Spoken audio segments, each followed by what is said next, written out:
સુરેન્દ્રનગર ખાતે આરોગ્યલક્ષી કેમ્પ યોજાયો। હાલમાં અનેક પ્રકારના આરોગ્યને નુકસાન થાય તેવા વાયરસ ફેલાયા છે, ત્યારે નાના બાળકોમાં ચાંદીપુરા વાયરસ ફેલાઈ ચૂક્યો છે। હાલમાં ચોમાસાની મોસમ શરૂ થઈ ગઈ છે, જ્યાં વરસાદી પાણી ભરાઈ જવાથી રોગચાળો ફેલાઈ જવાની દહેશત વચ્ચે લોકો બીમારના ભોગ પણ બની શકે તેમ છે।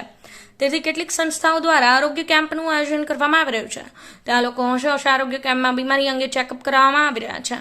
હાલમાં વરસાદી વાતાવરણને ચાંદીપુરા વાયરસનું જોર વધી રહ્યું હોય તેમ લાગી રહ્યું છે, ત્યારે સુરેન્દ્રનગરમાં આરોગ્યલક્ષી કેમ્પનું આયોજન કરવામાં આવ્યું હતું, જેમાં અનેક લોકો પોતાના આરોગ્યનું ચેકઅપ માટે કેમ્પમાં આવ્યા હતા। આરોગ્ય કેમ્પમાં હાજર રહીને રોગોનું નિદાન કરવામાં આવ્યું હતું।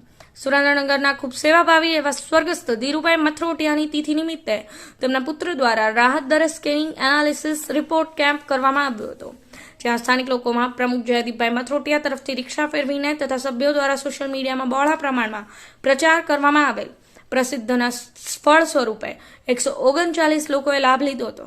કેમ્પને સફળ બનાવવા ડોક્ટર વિરોલભાઈ અને ડોક્ટર કૃણાલભાઈ તથા પ્રમુખ જયદીપભાઈ, લાયન્સ પરિવારના ચિંતનભાઈ શુક્લા, દિગ્વિજયસિંહ ચુડાસમા, ગેલુદાદા મહેન્દ્રભાઈ, ઋષિરાજસિંહ પરમાર, જોગેશભાઈ રાવલ, દિલીપસિંહ ઝાલા ખૂબ જહેમત ઉઠાવી હતી।